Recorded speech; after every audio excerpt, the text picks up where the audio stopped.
Good afternoon, everybody, and welcome to another video with the Ford Crown Victoria. And today we're going to be talking about something that I think needs a little bit of addressing, and that is the prices of the Ford Crown Vics. And before we get started, I just wanted to apologize if there's any wind noise. It is starting to get windy outside since it's supposed to rain tonight.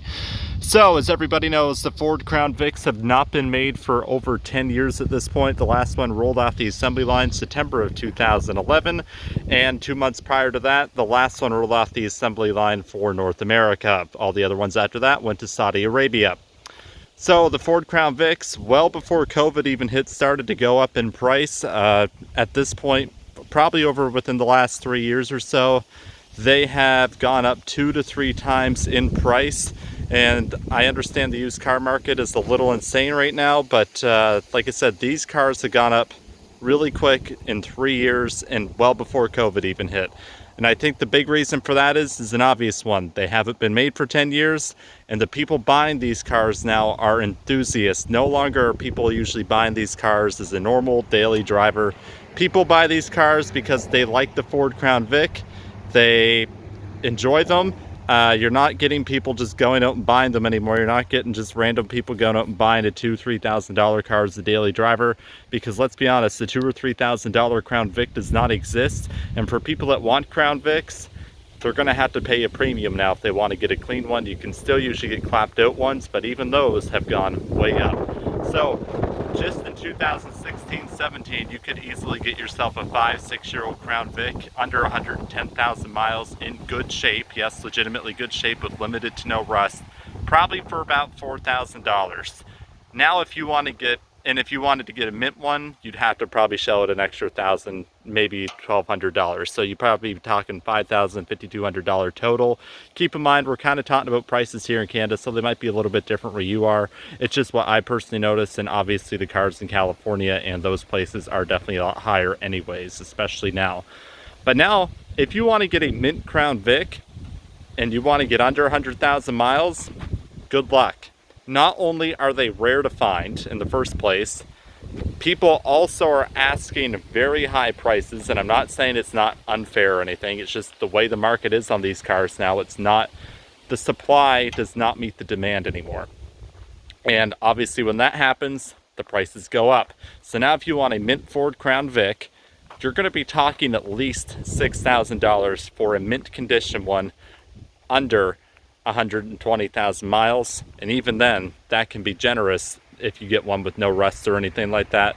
Generally that seems to be about the going rate for a relatively mint Crown Vic. I've seen those range all the way from $6,000 all the way up to about $8,000 to $9,000 depending on the mileage. If you want to get one as a daily driver, even those prices have gone up. Like I said, you used to be able to get one for probably about $2,000 and drive it for a few years and have no major issues, generally speaking. I mean, obviously, if you watch one of my previous videos, the top 5 common issues, but they're well known and definitely well-known issues with the Crown Vic, and people know about them before they buy them, normally speaking. But now if you want to get one as a daily driver, you're kind of trying to dive into that market that doesn't really exist anymore. That middle of the road market does not exist. You're either buying a Crown Vic that has been beat to death and people still want $2,000, $3,000 for it, or you're going to have to shell the money and get a fairly good condition Crown Vic, which, like I said, is easily going to run you well over $5,000 at this point. You can still get lucky. Some people don't know about how much the market has gone up on these, and you might be able to snag one for about $4,000. But even then, guys, it is just the way the market's gone. So right now you have some clapped out Crown Vics that might need a transmission, intake manifold, or other body work, or they're just getting very rusty body work, or mechanical work, sorry. Yeah, I guess body work could fall into that too. Or they just need rust repairs, which unfortunately is the #1 cause of to kill them here in the Northeast where I am. Or you're gonna have to fork out that extra money, and like I said, pay $5,000-$6,000 to get a legitimately good Crown Vic nowadays. Even the $5,000 ones around here have some rust on them, and it's like, holy smoke. So even if you want to get rid of the rust, you're probably gonna have to go up another $1,000. Like I said, I'm not saying it's unfair for the market to be like this, but we knew it was coming for the last 4 or 5 years. It's just that the supply now no longer meets the demand. More people want a Crown Vic, and I think they've gotten a lot more popular just because they're rare. People have understood now how reliable they are, even if it's a little too late.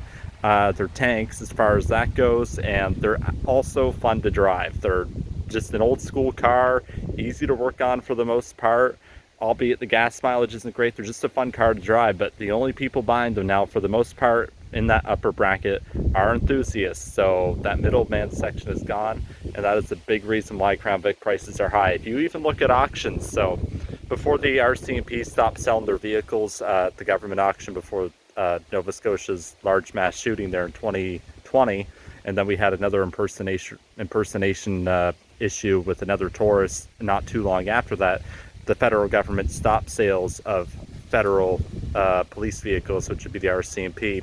Even then, before that was stopped, Crown Victoria prices with rusted out fenders, rusted out doors, rusted out rockers, and nearly rusted out gas tanks, and 200,000 kilometers, so about 120 to 125,000 miles, still selling for over or almost around $2,000, and those people would have had to put about $2,000 of work into it just to get a somewhat mediocre car. So just to get a daily driver, be about $4,000 with these, and it still would probably have more issues after that. So yeah, and just a few years ago, that same car at auction, probably $800.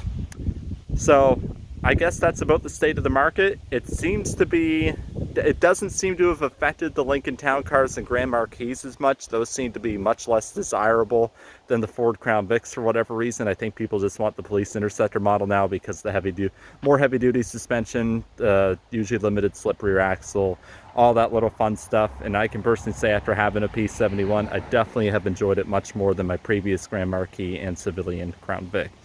But there's the state of the market, guys, and that's just the way it is. I don't see it changing anytime soon. Even when people start traveling, even if there was an economic crash or gas prices got expensive, I don't see the prices on these cars coming down ever again.